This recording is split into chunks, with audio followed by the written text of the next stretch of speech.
پھر اللہ تعالیٰ نے تشبیہ دی ہے نساؤکم حرث لکم فاتوا حرثکم انا شئتم وقدموا لانفسکم، تمہاری بیوی تمہاری کھیتی ہے۔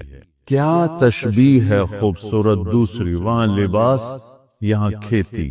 میرا زمیندار گھرانے سے تعلق، لہذا بچپن سے کھیتی کو ہوتا بھی دیکھ رہے ہیں اور کیسے اس پہ جان لگتی وہ بھی دیکھ رہے ہیں۔ میں نے فزیکلی زندگی میں 4 مہینے زمیندارہ کروایا تھا 1984، یعنی پورے پروسیس سے گزرا جیسے ایک مزدور کرتا، ایسے اپنے مزدوروں کے ساتھ مل کر۔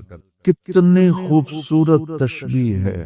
فصل کو ڈنڈے مارتے ہیں، کپاس کو دیکھا کوئی زمیندار ڈنڈوں سے کوٹ رہا ہو یا گالیاں دے رہا ہو، آم کے پودے کو لکھ کر مارو تو پھل ہی نہیں دیتے، تیری بلانے کنو پہ پھل نہیں لگا تو ڈنڈا اٹھا کے چلا رہا ہو۔ فصل کو کتنے پیار سے پروان چڑھاتے، جس وقت میں فصل کی جو ضرورت ہوتی ہے کس طرح مہیا کرتے ہیں۔ میں نے وہ 4 مہینے زمیندارہ کیوں کیا؟ پچھلے 3 سال ہماری فصلیں سب فیل ہو گئی اور قرضے یہاں تک چڑھ گئے۔ ہمارے پاس کوئی جمع پونجی تاجروں کی طرح تو ہوتی نہیں، یہاں تک چڑھ گئے۔ تو میں نے چھٹی لی رائمنڈ سے 4 مہینے اور اپنا زمیندارہ خود سنبھالا، کہ مجھے ڈر لگا کہ اگر اس دفعہ بھی ہماری فصل نہ ہوئی تو پھر زمین بیچ کے قرضہ دینا پڑے گا۔ تو 3 سال کے پیچھے قرضے چڑھے تو میرے پاس تو پیسہ ہی نہیں تھا کہ میں کھاد کیسے لوں، سپرے کیسے لوں، ڈیزل کیسے لوں۔ لیکن جس وقت کپاس کہتی پانی چاہیے، میری جیب میں پیسہ نہیں، میں بھاگ رہا ہوں، کہیں سے ادھار پکڑ رہا ہوں، کہیں سے کوئی پلاٹ بیچ رہا ہوں، کوئی درخت بیچ رہا ہوں اور اس کو پانی پلانے کے لیے انتظام کر رہا ہوں۔ وہ کہتے مجھے کھاد چاہیے تو میں بلاتا فوری طور پہ اٹالی بیچنی ہے بھائی، ٹلی کا درخت ہوتا نا، ککر بہت زیادہ تھے، میرے والد صاحب کو درختوں کا بڑا شوق تھا تو بے شمار کھڑے تھے، تو 1-2 بیچے، چل بھائی کھاد لے آؤ، وہ لے آؤ، سپرے لے آؤ۔ میں نے کسی جگہ یہ نہیں کہا کہ میرے پاس پیسے نہیں تو میں کھاد کیسے، میں سپرے کیسے کروں، نہیں کرتا، نہیں، جو میری کپاس نے مانگا میں اس کو دیتا رہا، اور اوپر کھڑے ہو روزہ جون میں 15 ایکڑ میں ٹریکٹر کے ساتھ بھاگتا تھا روزہ رکھ۔ اب تو سرزد نے مجھے گرا کے رکھ دیا، 15 ایکڑ جون میں ٹریکٹر کے پیچھے بھاگ رہا ہوتا تھا۔ وہ گوڈی کر رہا ہے تو کہیں کوئی پودا نہ اکھڑ جائے، وہ بیج گرا رہا ہے تو کہیں کوئی بیج وہ کہیں پھنس نہ جائے اور وہ زمین خالی رہ جائے۔ جتنی ایک کھیتی کی محنت ہے اس کا 100واں حصہ بیوی کے ساتھ اخلاق بنا لو تو آپ کی فصل بار آور ہو جائے۔ نساؤکم حرث لکم، اگر درخت نے پھل نہیں دیا تو میں کٹواتا نہیں ہوں، میں اس کا علاج کرتا ہوں، میں اس کا مرض ڈھونڈتا ہوں۔ پچھلی سال ایک آم کا پودا پھل نہیں دے رہا تھا تو مجھے تو اب اتنی سمجھ نہیں، تو میں نے اپنے دوست کو بلایا، میں نے کہا یار ذرا اس کو دیکھو، اس کو کیا مسئلہ ہے، یہ پھل نہیں دے رہا ہے۔ تو اس نے اس کا علاج بتایا کہ اس کا یہ کریں، یہ کریں۔ تو پھل نہیں دیتی تو میں پریشان ہوتا ہوں اور میں اس کی خدمت کرتا ہوں، خدمت بڑھاتا ہوں۔ اب اس کو آپ رشتوں پہ فٹ کر، اس رشتے پر فٹ کرتے جاؤ کہ بھئی تمہاری بیوی بہت بدتمیز ہے تو سمجھو درخت ہے پھل کوئی نہیں، تب وہ پانی مانگے تم پانی دو، وہ محبت مانگے تم محبت دو، وہ روٹی مانگے تم روٹی دو، وہ لباس مانگے تم لباس دو۔ چونکہ محبت ایک اتنا بڑا جادو ہے کہ ساری دنیا کے جادوؤں کا توڑ موجود ہے، محبت کے جادو کا توڑ کوئی نہیں۔ بادن ہوا کا صبرت ام لم تصبرا وبکاک ان لم یجر دمعک او جرا امر الفؤاد لسانہ وجفونہ فکتمنہ وکفا بجسمک مخبرا۔ محبت کا جادو سر چڑھ کے بولتا ہے۔ پھر کوئی کھیتی ایسی نہیں جس میں گندی جھاڑیاں نہ پیدا ہوتی، دنیا بھر میں پھر کے دیکھ لی، بڑے بڑے فارم دیکھ لی، کوئی کھیتی ایسی نہیں ہے جس میں گندی جھاڑی نہ پیدا ہوتی ہو، کوئی خامن بیوی کا رشتہ ایسا نہیں ہے جس میں اونچ نیچ نہ ہوتی ہو۔ ہم فصل کو بچاتے ہیں اور گندی جھاڑیوں کو نکالتے ہیں، اور گندی جھاڑیاں خود پیدا ہوتی ہیں اور فصل کو پیدا کرنا پڑتا ہے۔ بد اخلاقی خود آئے گی، اخلاق کو بنانا پڑے گا، غصہ خود آئے گا، ضبط کو بنانا پڑے گا، زبان تیز خود ہوگی، اسے ٹھنڈا کرنا پڑے گا، طبیعت میں نفرت پیدا ہوگی، اسے محبت میں بدل۔ یہ سب گندی جھاڑیاں ہیں۔ خامند اور بیوی کھیتی سے تشبیہ ہے تو زمین کیا ہے؟ دل ہے، اور گندی جھاڑیاں کیا ہیں؟ تانے، بولیاں، نفرت، غصے، مار پٹائی، کبھی خامند کی طرف سے، کبھی لڑکی والوں کی طرف سے، کبھی لڑکے والوں کی طرف سے، کبھی سسرال کی طرف سے، کبھی ساس سسر کی طرف سے، کبھی بھائی بہنوں کی طرف سے۔ ایک بچہ بتا رہا تھا کہ میرا باپ میری ماں کو مارتا تو میرے چاچا بھی آ کے مارنا شروع کر دیتے، جن کمبختوں کا اس کے ساتھ کوئی رشتہ ہی کوئی نہیں، کہ وہ میری ماں کو مارتا میرا باپ تو میرے چاچے بھی آ کے ساتھ ہی اپنے بھائی کے میری ماں کو مارنا شروع کر دیتے۔ یہی کی کہانی سنا رہا۔ تو گندی جھاڑیوں سے پاک کوئی فصل نہیں ہو سکتی، انہیں مارنے کے لیے الگ دوائیں ہیں، الگ محنت ہے، الگ کوشش ہے، اور پھر آہستہ آہستہ فصل کی حفاظت ہے اور گندی جھاڑیوں کو نکالنا ہے، یہاں تک کہ فصل پروان چڑھ جاتی ہے۔ اسی طرح میرے بچوں، یہ غصہ، یہ نفرت، یہ بغض، یہ آپس کی عداوت، یہ وہ گندی جھاڑیاں ہیں، انہیں نکالنا پڑے گا۔ یہ زمین سے ہم بنے ہیں، ہمارے اندر گندگی خود جنم لیتی ہے، صفائی کو لانا پڑتا ہے، برائی خود جنم لیتی ہے، نیکی کو لانا پڑتا ہے، جیسے کپاس کو اگانا پڑتا ہے اور گندی جھاڑی کو مارنا پڑتا ہے۔ ہم مٹی سے بنے ہیں، مٹی کی خاصیت ہے کہ اس میں گندگی فَأَلْهَمَهَا فُجُورَهَا وَتَقْوَاهَا، فجور پہلے ذکر کیا، تقوی بعد میں ذکر کیا۔ میں اس سے یہ استنباط کرتا ہوں کہ ہمارے اندر برائی خود آئے گی، نیکی کو لانا پڑے گا، جھوٹ بولنا خود آئے گا، سچائی کو لانا پڑے گا، بخل خود آئے گا، سخاوت کو لانا پڑے گا، حرص و حوث خود آئے گا، ایثار کو لانا پڑے گا، نفرت خود آئے گی، محبت کو لانا پڑے گا، انتقام خود اٹھے گا، معاف کرنے کو لانا پڑے گا۔ یہ زندگی بھر کی زراعت کی محنت ہے۔ جاؤ کھیتوں میں جا کے دیکھو کہ ذمہ دار کیسے مٹی میں مٹی ہو رہا ہے اور کس طرح اپنی فصل کو اولاد کی طرح پروان چڑھا رہا ہے، اور کس طرح وہ اس میں سے گندی جھاڑیوں کو آرام سے نکال رہا ہے کہ پودا نہ ہل جائے۔ پودا میں ہاتھوں سے 15 ایکڑ کے پلاٹ اپنے ہاتھوں سے جھاڑیاں کھینچتا تھا، وہ رمبے کھرپی سے نہیں کہ کہیں کپاس کا پودا متاثر نہ ہو جائے۔ میں اس تشبیہ کو جو سمجھا ہوں، اول تو تمہیں کسی تفسیر میں یہ نہیں ملے گا جو میں تمہیں بتا رہا ہوں، میں تو اس کو زراعت سے سمجھ کے تمہیں بتا رہا ہوں، ورنہ ہر ایک نے وہ ایک مخصوص معنی میں اس کو استعمال کیا۔ فاتو حرثکم انا شئتم، اس کے بارے میں اقبال و ادبار میں اس کو استعمال کیا ہے۔ میں تمہیں بتا رہا ہوں کہ اس میں اللہ تعالیٰ یہ بھی بتا رہا ہے کہ کھیتی کو کیسے پالنا ہے اور کیسے پروان چڑھتی۔ سب سے پہلے اسی کو جب وہ لگ رہی ہوتی ہے تو بھاگم بھاگ، جب تک اس کا پورا پھل گھر نہیں آتا ذمہ دار چین سے نہیں بیٹھتا ہے۔ تو جب تک ایمان پہ خاتمہ نہیں ہو جاتا، اس رشتے کی حفاظت، اس کو پانی دینا، اس کو کھاد دینا، اس میں سے گندی جھاڑیوں کو نکالنا، غصے کو، حسد کو، بغض کو، لڑائیوں کو۔ جب اللہ تمہارے گھر بنا دے تو کانوں میں ڈانٹ ڈال دینا، کسی کی برائی نہ سننا، خاص طور پہ اپنی بیوی کی برائی نہ سننا، کسی کی نہ سنو لیکن بیوی کی نہ سنو، اور بیویوں سے کہتا ہوں کہ اپنے خاوند کی برائی نہ سنو، اور بیویوں پر شک مت کرو۔ شک نے کتنے گھر برباد کر لیے، بگاڑ کے رکھ لیے، تباہ کر کے رکھ لیے۔ اعتماد کرو۔ نکاح کا ایک مطلب ہے عورت پر مرد کا اعتماد کرنا۔ اب یہ موبائل کے زمانہ ہے، بیویاں خامدوں کو موبائل ڈھونڈ رہی ہوتی ہیں اور خامد بیویوں کو موبائل ڈھونڈ رہے ہوتے ہیں کہ کتنے میسج کیتا، کتوں میسج آیا۔ یہ ایسی بدتمیزی، بد اخلاقی، یہ زندگی کے ماتھے پر بہت گندا بدنما داغ۔ میں قربان جاؤں اپنے نبی کی سن، جو حضرت عائشہ پہ تہمت لگی کوئی ایسی نہیں لگی، بہت بڑی حکمتیں تھی پیچھے، اور سارا ماحول متاثر ہو چکا ہے، وحی بند ہے، اور میرے نبی کہہ رہے ہیں عائشہ کوئی غلطی ہوئی ہے تو توبہ کرو، اللہ معاف کر دے۔ ذرا اپنے آپ کو یہاں خود اپنے آپ کو بٹھا کے سوچو، میں قربان جاؤں کیا ظرف ہے میرے نبی کا، عائشہ کوئی غلطی ہوئی ہے تو توبہ کر، اللہ معاف کر دے گا۔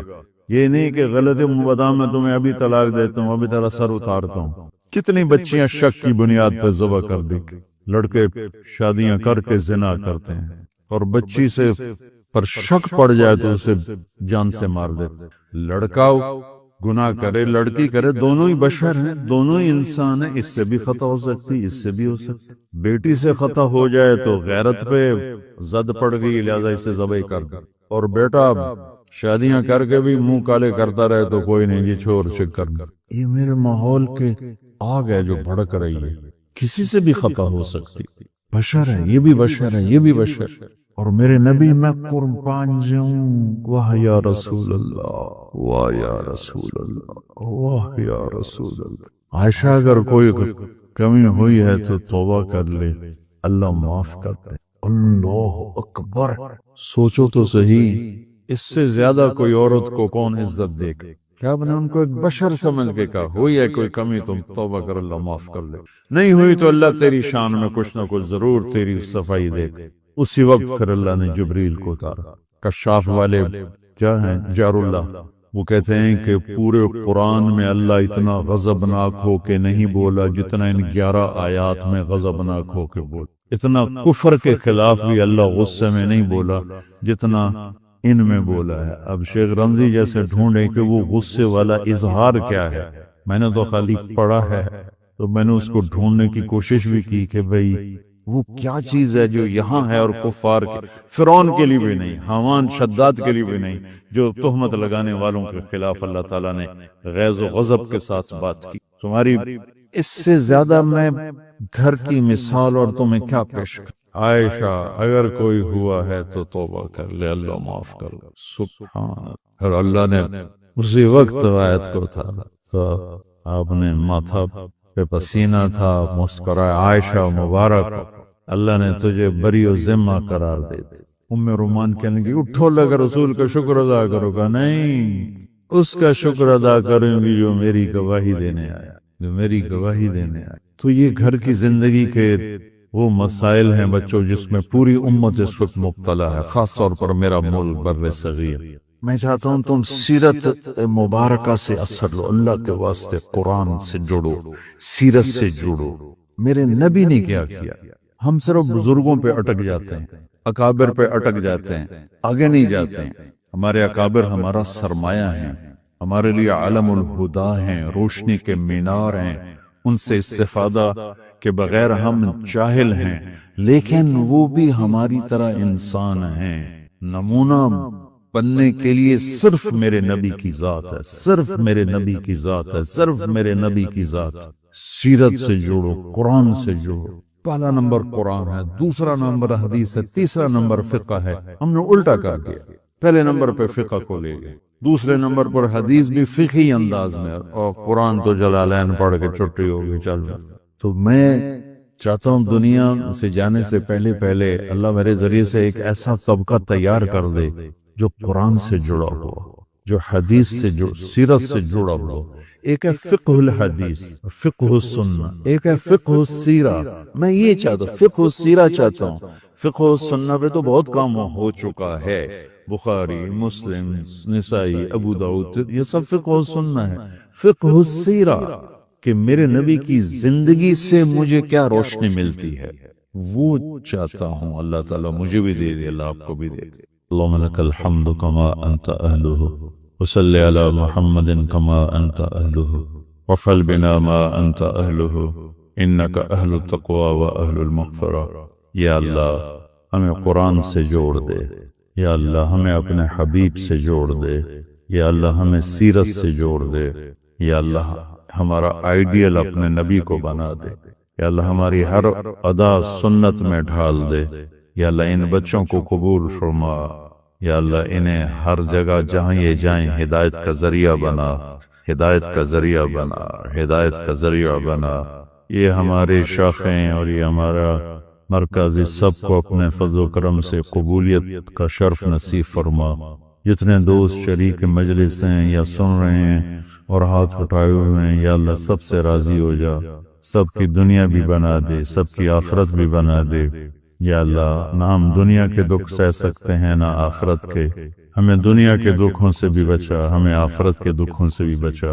میرے مولانا یہاں کا درد سہا جاتا ہے نہ وہاں کا, یہاں کے دردوں سے بچا, وہاں کے دردوں سے بچا.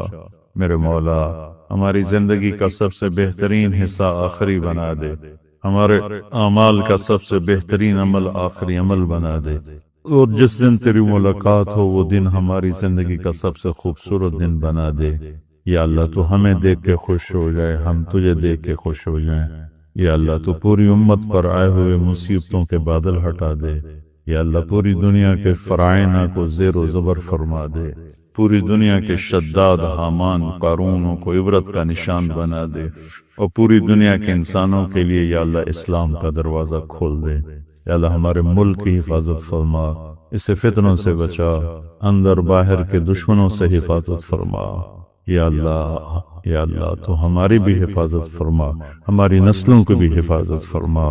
یا اللہ ہم سب سے راضی ہو جا، آمین۔ جس شخص کی بیوی ناراض ہو بغیر کسی شرعی وجہ، جیسے ہماری آج کل کی ناراضگیاں، پیچھے کوئی شرعی وجہ نہیں، اور اس کو خامند کو ناراض کر کے وہ رات گزار رہی ہے، تو ساری رات اس پہ اللہ کی لعنت برستی رہتی ہے۔ بیلنس کیا دونوں کے، ہاں مرد کو زیادہ ذمہ دار ٹھہرا ہے، اس میں کوئی شک نہیں کہ کسی کی بیٹی کو لے کے جانا کوئی چھوٹی ذمہ داری نہیں ہے، اور شریف زادیوں کی جہاں ڈولی اترتی وہیں سے ان کے جنازے اٹھتے ہیں، گھٹ گھٹ کے مر جانا ان کی سرشت میں ہوتا ہے۔ طلاق ہمارے یہاں ایک لعنت ہے کہ گزارا نہیں ہوتا تو بھی کر گزارا، نہیں ہوتا کر گزارا۔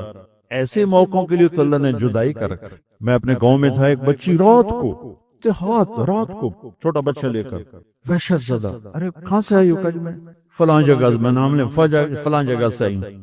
کیا کرنا؟ کہا جی مجھے میرے خامد سے بچاؤ، مجھے طلاق لے دو۔ میں نے کہا بیٹی اپنے ماں باپ سے کیا، میرے پاس کیا کرنے آگی؟ کہا جی وہ کہتے ہیں تو نے طلاق لی تو ہم تمہیں قتل کر دیں گے، اور میرا خامد روزانہ مجھے مارتا ہے، آج تک کوئی دن نہ گنے، روز مجھے مارتا ہے، اللہ کے واسطے میری جان بچاؤ۔ تو بیٹی میں کیا کر سکتا، میرے پاس آنسوؤں کے سوا کچھ نہیں، میں تو یہ دعا کر سکتا ہوں، رو سکتا ہوں، اور میں کچھ نہیں کر سکتا۔ میں تمہارے خاندانی معاملات میں کیسے دخل دوں؟ ہاں میرا کوئی رشتہ نہ آتا تو پھر میں کوئی دخل دیتا، لیکن میں تمہیں جانتے نہیں تم کون ہو۔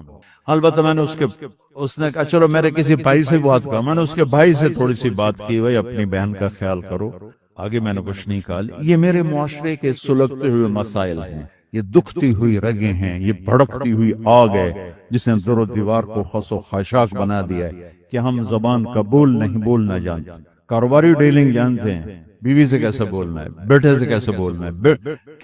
معذرت کے ساتھ آج کل کی اولاد بھی نافرمان ہے، لیکن نافرمان بنانے میں ماں باپ کا بھی بہت بڑا ہاتھ ہے۔ تو اولاد کو سمجھتے ہیں جیسے گائے بیل ہے، جدھر باندھ دو جدھر کر۔ ابھی چند دن پہلے وہ باؤں ہمارے گھر پہنچ گئی، میرے گھر کو پہنچ جی، وہ ماں باپ شادی کرنا چاہتے ہیں اور میں وہاں نہیں کرنا چاہتا، اور میرا باپ کہتا ہے تم مر جا میرے لیے، بھائی یہیں کروں گا اور کہیں نہیں کروں گا۔ اس کی عمر اتنی زیادہ ہے، میری عمر یہ ہے، 20-25 سال کا 20 میں فرق ہے، کہ میرا ادھر ہی کرنی ہے، نہیں ادھر تیری نہیں کرنی، بیٹھی رہو۔ یہ والدین کا جبر۔ تو میرے نبی پاک صلی اللہ علیہ وسلم نے ایک خوبصورت طریقہ زندگی سکھایا، گھروں کو آباد کر کے بتایا۔ وہ طریقہ جو بھی اپنائے گا اس کے گھر میں خوشحالی ہوگی، خوشی ہوگی، خوشی۔ اور اس کا ایک لفظ ہے، ایک دوسرے کو برداشت کر۔ یہ آتے ہی بیوی میری غلام بن کے چلے، میں حاکم ہوں، اور بیوی آتے کہ ہونی تھے میری چلے گی، تیری ماں دی نہیں چلے گی، تو سوائے پھر بھڑکتی آگ کے کچھ بھی نہیں ہوگا۔ رشتوں کو میرے بھائی بہنوں صرف برداشت سے چلایا جاتا ہے، رشتوں پر مسلط ہو کے رشتے آباد نہیں ہوتے، جھکنا پڑتا ہے، سہنا پڑتا ہے، دبنا پڑتا ہے۔ جو دبنا سیکھے گا اللہ کی قسم اس کی زندگی خوبصورت ہو جائے گی۔ اس کا شکل صورت سے تعلق نہیں، سونے چاندی زیور سے تعلق نہیں، خوبصورت اخلاق زندگی کو چار چاند لگا دیتے ہیں۔ بد اخلاقی زندگی، میرے میں ایک حدیث یاد آ گئی، اجتنبوا الدمن الخضراء۔ تو آپ کے الفاظ تھوڑا مشکل تھے، تو صاحب نے کہا یا رسول اللہ، آپ نے کہا الدمن الخضراء سے بچو۔ یا رسول اللہ دمن خضراء کیا ہوتا ہے؟ آپ نے کہا المرأة الحسناء فی المنبت السوء، بد اخلاق خوبصورت عورت سے بچو، اس کے حسن پہ نہ ریجھ جانا ورنہ زندگی تباہ ہو جائے گی۔ بد اخلاق سے بچو، بد اخلاق سے بچو۔ آدمی بھوک پر گزارا کر سکتا ہے، کڑوے بول پہ گزارا نہیں کر سکتا۔ عزت دو ایک دوسرے کو، گھروں کو آباد کرنا، عزت دو۔ میرے نبی نے عزت دے کر دکھایا عرب میں جب عورت ناپاکی کی حالت میں ہوتی تھی تو وہ اپنے خامد کے ساتھ نہیں سو سکتی، الگ کر دیا جاتا تھا۔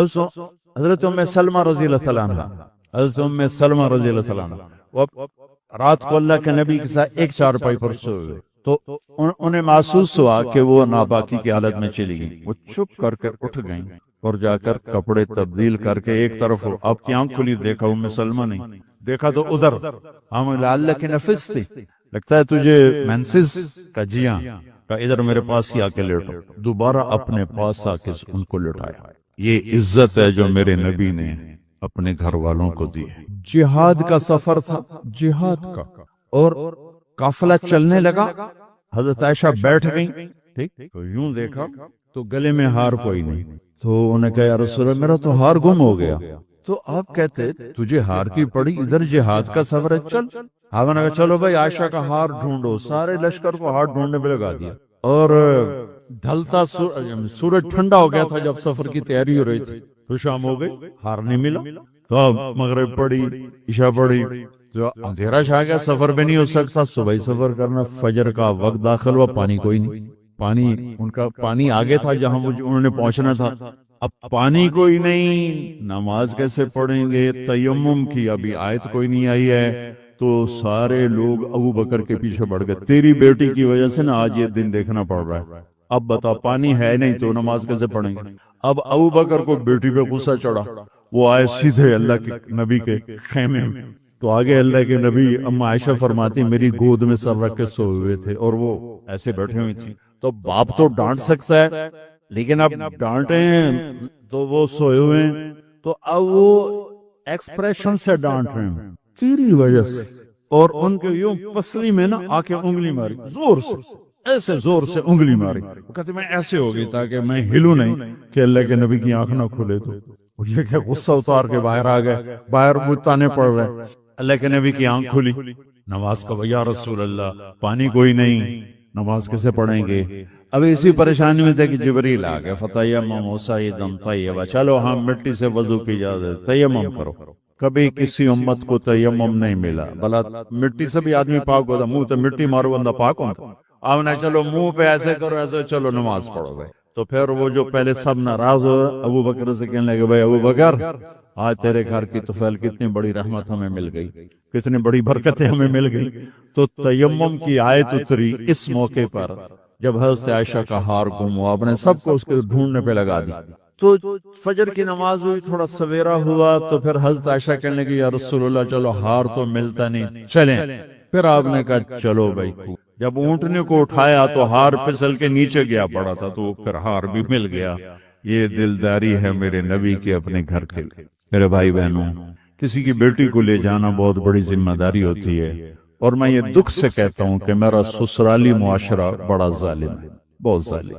کوئی لاکھوں میں ایک گھر ایسا ملتا ہے جس کو لے جاتے ہیں اس کو عزت دیتے ہیں، ورنہ تانے کے سوا کچھ نہیں ہوتا، نہ ساس کے پاس، نہ سسر کے پاس، نہ خامند کے پاس، نہ خامند کی بہنوں کے پاس، سر اس کے عیب ہی دیکھے جاتے ہیں۔ خوبیاں دیکھنے والا گھر کوئی کوئی ہوتا ہے۔ ایک حدیث سے یاد آئی، آپ نے مدینے والوں کی تعریف کرتے ہوئے فرمایا کہ یہ جو میرے مدینے کے صحابہ ہیں نا، انصار، یہ اتنے عالی لوگ ہیں کہ ان کے گھر میں کسی کی بچی آ جائے اسے یوں لگتا ہے جیسے میں اپنے ہی گھر میں آ گئی۔ یا اپنے انصار کی تعریف فرماتے ہوئے فرمایا کہ یہ میرے مدینے والے ساتھی ایسے ہیں، ان کے گھر میں کسی کی بچی کی ڈولی اترے اسے یوں لگتا ہے میں اپنے ہی گھر میں۔